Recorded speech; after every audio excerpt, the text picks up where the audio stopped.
Hello student, स्वागत है आपका हमारे नए वीडियो में। तो आज हम इस वीडियो में बात करेंगे हिंदी व्याकरण का सबसे महत्वपूर्ण टॉपिक, जिसका नाम है वर्ण विचार। तो वर्ण विचार को आज हम लोग बहुत डिटेल में पढ़ा जाएगा। तो सबसे पहले हम लोग बात करते हैं वर्ण की। वर्ण किसे कहते हैं? ध्वनि के लिखित रूप को वर्ण या अक्षर कहते हैं। कोई भी ध्वनि हमारे मुख से जो निकलती है और उसे हम लोग लिख देते हैं तो वही हमारी क्या कहलाती है? वर्ण या फिर अक्षर कहलाती है। जैसे हम एक एग्जाम्पल लेके चलते हैं। एक एग्जाम्पल है चल। यदि चल हम देखा जाए तो चल को च, धन अ, धन ल, धन अ, इन सभी वर्णों से मिलके बना हुआ है, ठीक है ना। लेकिन इसमें च है और जो ल है वो हमारा क्या है? अक्षर है। और जो च, अ और ल है वो हमारा क्या है? वर्ण है। ठीक, इतना सबको समझ में आ गया होगा। अब बात करते हैं वर्ण भाषा की सबसे छोटी इकाई होती है। भाषा की सबसे छोटी इकाई क्या होती है? वर्ण होती है। अब हम लोग बात करते हैं वर्णमाला की। वर्णमाला क्या होता है? वर्णों के व्यवस्थित एवं संपूर्ण ध्वनि चिन्हों के समूह को वर्णमाला कहते हैं। वर्णों के व्यवस्थित यानी कि वो जो वर्ण होंगे वो व्यवस्थित क्रम में होने चाहिए, ठीक। और उस वर्णमाला में संपूर्ण ध्वनि चिन्हों का प्रयोग होना चाहिए। उसी को हम लोग क्या कहते हैं? वर्णमाला कहते हैं। हमारे वर्णमाला के आपके सामने है, जैसे अ, आ, ई, ऊ, री, ए, ओ, औ। जो ये 11 होते हैं हमारे स्वर कहलाते हैं। क्या कहलाते हैं? ये हमारे 11 स्वर होते हैं। अंग और अह क्या होता है? एक अंग और अ, जिसे हम लोग क्या कहते हैं? अनुस्वार कहा जाता है। अंग को हम लोग क्या कहते हैं? अनुस्वार। क्या कहते हैं? अंग को हम लोग अनुस्वार कहते हैं। और अह को हम लोग क्या कहते हैं? विसर्ग कहा जाता है। जो ये हमेशा अ के बाद ही लगते हैं, ठीक ना, या स्वर के बाद ही लगते हैं, ठीक। इन दोनों ध्वनियों को हम लोग क्या कहते हैं? अयोग वाह कहते हैं, ठीक। अब हम लोग बात करते हैं व्यंजन में।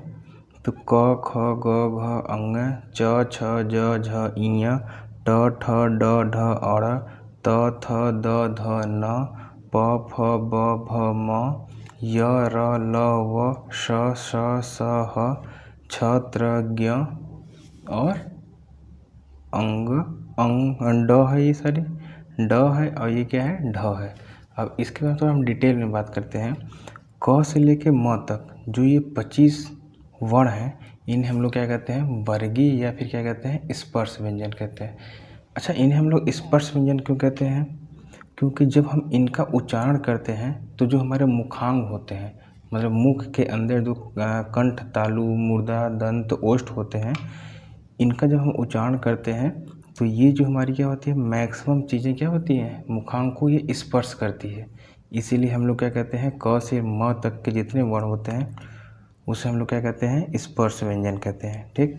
य, र, ल, व।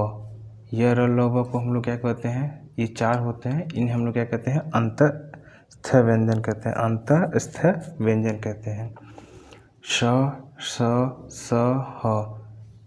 इन 4 व्यंजनों को हम लोग ऊष्म व्यंजन कहते हैं।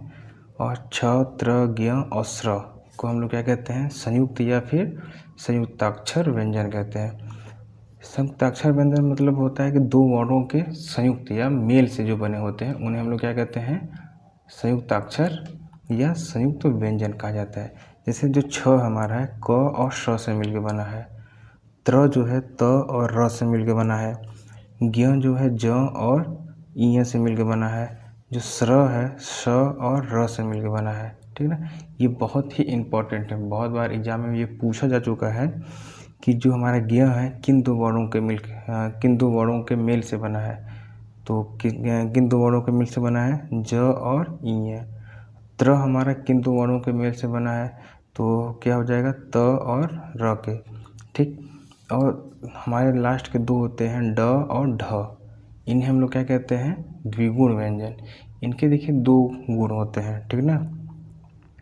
इनके क्या होते हैं? 2 गुण। यदि इन वर्णों को यदि हम लोग पहले वर्ण में आ जाए तो क्या होता है? जो ये बिंदी लगी है ये बिंदी नहीं लगेगी। जैसे फॉर एग्जांपल हम एग्जांपल समझते हैं। जैसे मैं एग्जांपल लेता हूँ एक डमरू। डमरू। देखिए ड है, ड के कोई बिंदी लगा है, नहीं लगा है। यदि यही वर्ण हमारा क्या आ जाए, दूसरे या तीसरे पे आ जाए तो उसके नीचे क्या लग जाएगा, बिंदी लग जाएगी। जैसे एक एग्जाम्पल लेते हैं हम लोग, लड़का। देखिए ये दूसरे पे आया तो क्या लग गया, बिंदी लग गई। बिंदी लगी कि नहीं लगी? तो इसीलिए हम क्या कहते हैं, इसे द्विगुण व्यंजन कहते हैं कि इनके क्या होते हैं, दो गुण होते हैं। ठीक, अब हम लोग वर्णों के भेद देखेंगे। वर्ण के कितने भेद होते हैं, दो भेद होते हैं। वर्ण के कितने भेद होते हैं, दो। कौन कौन से? एक स्वर होता है और दूसरा क्या होता है, व्यंजन। तो सबसे पहले हम लोग स्वर के बारे में डिटेल में बात करेंगे। स्वर किसे कहते हैं, स्वरों का वर्गीकरण किन किन आधारों पर किया गया है, इन सभी बातों पर डिटेल में बात करेंगे। तो सबसे पहले स्वर क्या होते हैं, स्वतंत्र रूप से बोले जाने वाले वर्ण को हम लोग क्या कहते हैं, स्वर कहते हैं। वे वर्ण जो क्या होते हैं, स्वतंत्र रूप से बोले जाते हैं, उन्हें बोलने में किसी अन्य स्वर की या अन्य वर्ण की आवश्यकता नहीं होती है, उसे हम लोग क्या कहते हैं, स्वर कहते हैं। स्वर कितने होते हैं, 11 होते हैं। कौन कौन से? अ, आ, ई, ऊ, री, ए, ऐ, ओ, औ। स्वर की संख्या कितनी होती है, 11 होती है। यदि आपसे पूछ दे कि शुद्ध स्वर कितने होते हैं, तो शुद्ध स्वर कितने होते हैं, 10 होते हैं। और कौन कौन से होते हैं? अ, आ, ई, ऊ, ऐ, ऐ, ओ, औ। शुद्ध स्वर में हम लोग री को काउंट नहीं किया जाता है, ठीक ना। शुद्ध स्वर में हम लोग किसको काउंट नहीं करते हैं, री को नहीं काउंट करते हैं। री को काउंट क्यों नहीं करते हैं, क्योंकि आजकल जो री का उच्चारण हो गया है वो री से होना शुरू हो गया है, री। तो इसलिए क्या करते हैं हम लोग, इन्हें शुद्ध स्वर में हम लोग शामिल नहीं करते हैं। यदि हम लोग मात्राएं की बात करें कि स्वर में कितनी मात्राएं होती हैं, तो कितनी होती हैं, 10 मात्राएं होती हैं। कौन कौन सी? आ, ई, ऊ, री, ऐ, ओ, औ। इसमें जो अ होता है, अ की मात्रा नहीं होती है, ठीक ना। आपने कहीं भी देखा होगा किसी शब्द में, तो उसमें अ की मात्रा नहीं लगी होती है। तो मात्राएं कितनी होती हैं, 10 होती हैं। इतना सबको समझ में आ गया होगा। अब हम लोग बात करेंगे स्वरों का वर्गीकरण। तो सबसे पहले हम लोग स्वरों के वर्गीकरण को हम लोग उच्चारण, मात्रा, कालमान के आधार पर देखते हैं। उच्चारण, मात्रा, कालमान के आधार पर स्वरों को दो भागों में बांटा गया है। कितने भागों में बांटा गया है, दो भागों में। पहला क्या है, ह्रस्व या फिर लघु स्वर कहते हैं। ह्रस्व को क्या, ह्रस्व में क्या होता है, छोटा, और लघु में क्या होता है, छोटा होता है, ठीक। ह्रस्व या लघु स्वर कहते हैं। और दूसरा क्या है, दीर्घ या गुरु स्वर होता है। तो ह्रस्व स्वर क्या होता है, वे स्वर जिनके उच्चारण में एक मात्रा का समय लगता है। वे स्वर जिनके उच्चारण में एक मात्रा का समय लगता है, उसे हम लोग क्या कहते हैं, ह्रस्व या लघु स्वर कहते हैं। या फिर हम लोग ये भी कह सकते हैं कि वे स्वर जिनके उच्चारण में कम समय लगे। यदि हम जिन स्वरों का हम उच्चारण करते हैं, तो जिसमें जिन स्वरों का उच्चारण करते समय कम समय लगता है, तो उन स्वरों को हम लोग क्या कहते हैं, ह्रस्व या लघु स्वर कहते हैं। देखिए इनकी संख्या कितनी होती है, 4 होती है। ये कौन कौन से होते हैं, अ, ई, ऊ, री। यदि हम लोग इन 4 स्वरों का उच्चारण करेंगे तो ये बहुत कम समय लगता है। अ, ई, ऊ, री, कम समय लग रहा है ना। तो दूसरा हमारा भेद होता है दीर्घ। दीर्घ या फिर गुरु स्वर होता है। दीर्घ या गुरु स्वर क्या होता है, वे स्वर जिनके उच्चारण में ह्रस्व स्वर की तुलना में दुगुना या 2 मात्रा का समय लगता है, उसे हम लोग क्या कहते हैं, दीर्घ या गुरु स्वर कहते हैं।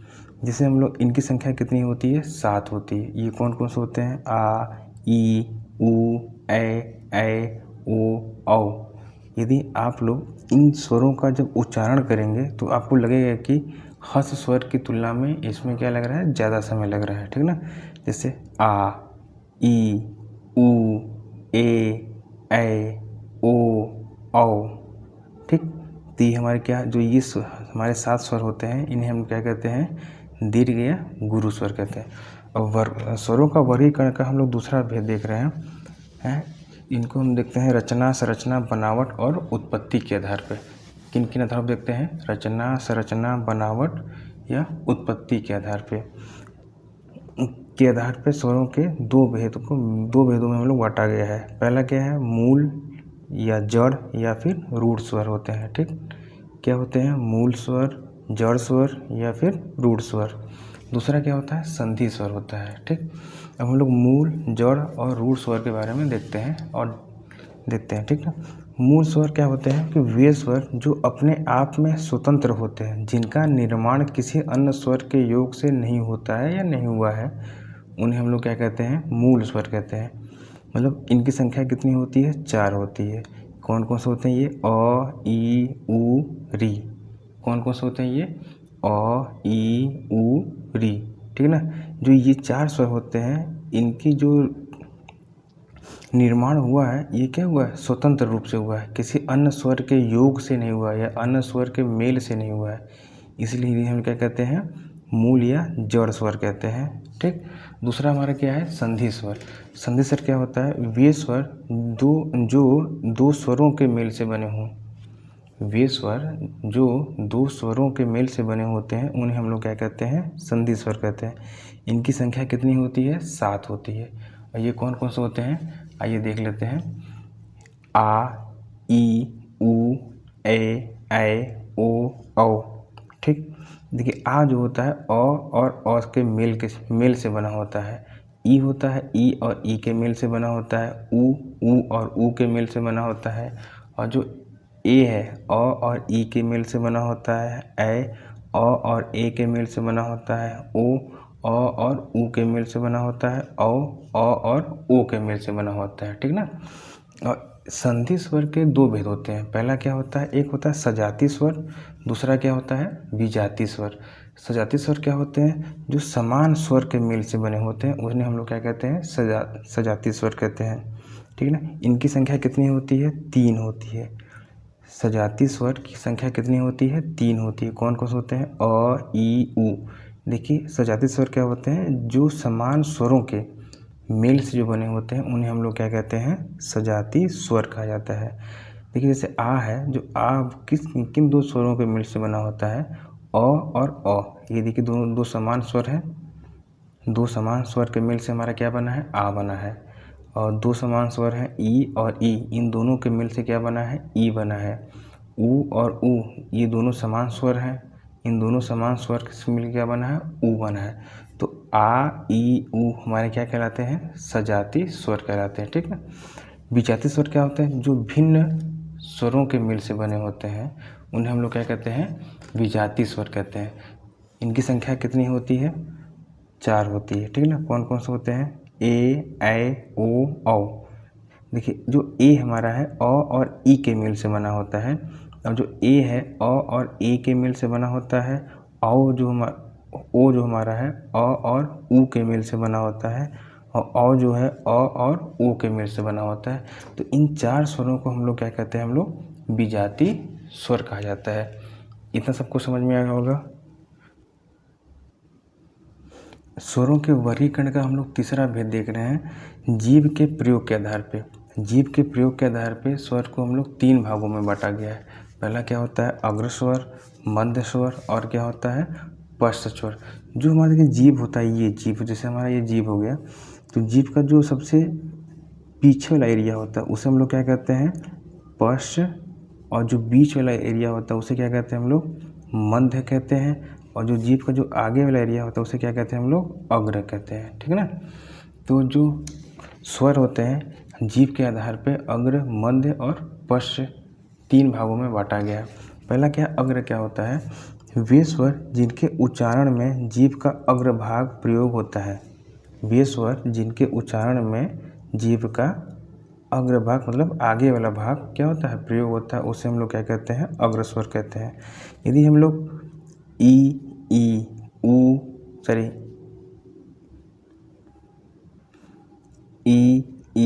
री, ऐ, यदि इन 5 स्वरों का जब हम लोग बोलेंगे या इसका उच्चारण करेंगे, तो आपको लगेगा कि जो हमारा जीभ का अग्रभाग होता है वो हमारा क्या करता है, ऊपर नीचे करता है। तो इसी को हम लोग क्या कहते हैं, अग्रस्वर कहते हैं। दूसरा होता है इसे मध्य स्वर। वे स्वर जिनके उच्चारण में जीभ का मध्य भाग प्रयुक्त होता है। वे स्वर जिनके उच्चारण में क्या होता है, जीभ का मध्य भाग प्रयोग किया जाता है, उसे हम लोग क्या कहते हैं, मध्य स्वर कहते हैं। इनकी संख्या सिर्फ एक होती है। ये कौन सा होता है, अ होता है। जब हम लोग अ बोलेंगे तो आपको महसूस होगा कि जो हमारा जीभ का मध्य वाला एरिया होता है वो क्या करता है, हल्का सा उठ जाता है, ठीक ना। तो इसीलिए हम लोग अ को क्या कहते हैं, हम लोग मंद स्वर कहते हैं। और तीसरा हमारा भेद है पश्च स्वर।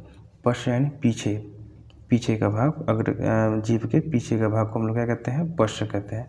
तो पश्च स्वर क्या होते हैं, वे स्वर जिनके उच्चारण में जीभ का पीछे वाला भाग या पश्च भाग प्रयोग होता है उन्हें हम लोग क्या कहते हैं, पश्च स्वर कहा जाता है। इनकी संख्या कितनी होती है, 5 होती है। ये कौन कौन से होते हैं, आ, उ, ओ, औ। जब इन 5 स्वरों का हम लोग उच्चारण करेंगे या बोलेंगे तो हमको लगेगा कि जो जीभ का पीछे वाला भाग होता है वो क्या करता है, कुछ मूवमेंट करेगा, ठीक ना, या वो ऊपर नीचे तो उसी स्वर को हम लोग क्या कहते हैं, पश्च स्वर कहा जाता है। ठीक, इतना सब कुछ समझ में आएगा अच्छे से, क्लियर। अब हम लोग स्वरों का वर्गीकरण का चौथा भेद देख रहे हैं, जो होंठ की स्थिति के आधार पर, ठीक ना। होंठ की स्थिति के आधार पर स्वर को हम लोग 2 भागों में बांटा गया है। पहला क्या होता है, वृत्ताकार, दूसरा क्या होता है, अवृत्ताकार। वृत्ताकार स्वर क्या होता है, वे स्वर जिनका उच्चारण करते समय होंठ गोल हो जाता है या फिर क्या होता है, वृत्त की आकृति के अनुसार हो जाता है, तो उन्हें हम लोग क्या कहते हैं, वृत्ताकार स्वर कहते हैं। इनकी संख्या कितनी होती है, 4 होती है। कौन कौन से होते हैं ये, ओ, औ, उ। जब आप इन 4 स्वर का उच्चारण करेंगे तो जो हमारा होंठ होता है, होंठ का जो आगे वाला एरिया होता है वो देखेंगे आप तो वो गोल हो जाता है या फिर क्या होता है, वृत्त के अनुसार हो जाता है। तो इसलिए इसको क्या कहते हैं, हम लोग वृत्ताकार स्वर कहते हैं। वृत्ताकार स्वर कितने होते हैं, 4 होते हैं। कौन कौन से, ओ, औ, उ और उ होता है। ठीक, इसका दूसरा भेद होता है अवृत्ताकार। अवृत्ताकार क्या होता है, वे स्वर जिनका उच्चारण करते समय होंठ गोल नहीं होता है। वे स्वर जिनका उच्चारण करते समय होंठ गोल नहीं होता है उसे हम लोग क्या कहते हैं, अवृत्ताकार स्वर कहते हैं। इनकी संख्या कितनी होती है, 6 होती है। ये कौन कौन से होते हैं, अ, आ, ई, ए। जब हम इन 6 स्वर का उच्चारण करेंगे तो क्या होता है, जो हमारा होंठ होता है वो वृत्त के अनुसार नहीं होता है, वो हमारा क्या होता है, अवृत्ताकार स्थिति में आ जाता है जो होंठ होता है। तो इसलिए हम लोग इन 6 स्वरों को हम लोग क्या कहते हैं, अवृत्ताकार स्वर कहा जाता है। और सबसे महत्वपूर्ण टॉपिक ये है कि री जो होता है हमारा, न वृत्ताकार होता है न अवृत्ताकार होता है। जो री होता है, जब हम री का उच्चारण करेंगे तो ये अर्धवृत्ताकार स्वर होता है, ठीक ना। क्या होता है वो, अर्धवृत्ताकार स्वर होता है। ठीक, और स्वरों का वर्गीकरण का हम लोग 5वां भेद देख रहे हैं। क्या है वो 5वां भेद, और ये बहुत ही इम्पोर्टेंट है। स्वरों का वर्गीकरण का 5वां भेद जो क्या है, बहुत ही इम्पोर्टेंट है। वो क्या है, मुख के खुलने के आधार पे। मुख के खुलने के आधार पे स्वर के कितने भेद होते हैं, 4 होते हैं। कौन कौन से, समृद्ध स्वर, विपरीत स्वर, अर्ध समृद्ध स्वर और अर्ध विपरीत स्वर होते हैं।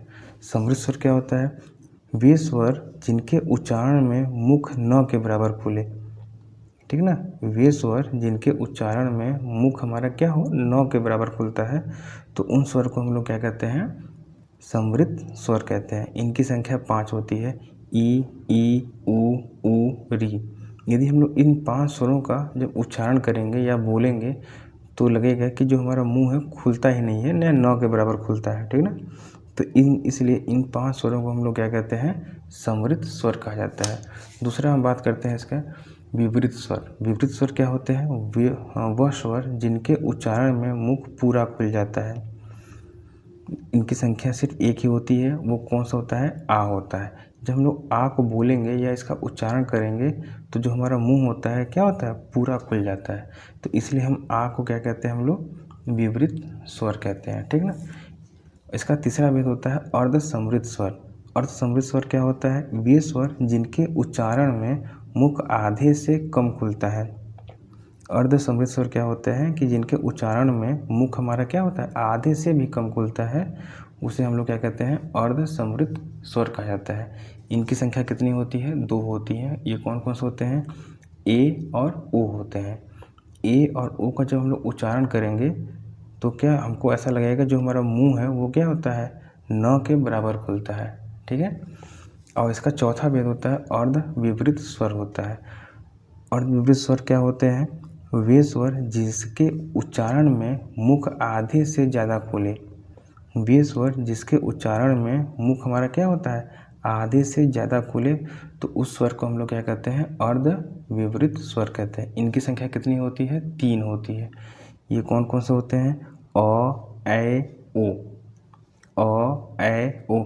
जब हम लोग इन तीनों स्वरों का जब हम लोग उच्चारण करेंगे या बोलेंगे, तो जो हमारा मुख होता है वो आधे से अधिक खुलता है। तो इसलिए हम लोग इन तीनों स्वरों को हम लोग क्या कहते हैं? अर्ध विपरीत स्वर कहते हैं। ठीक।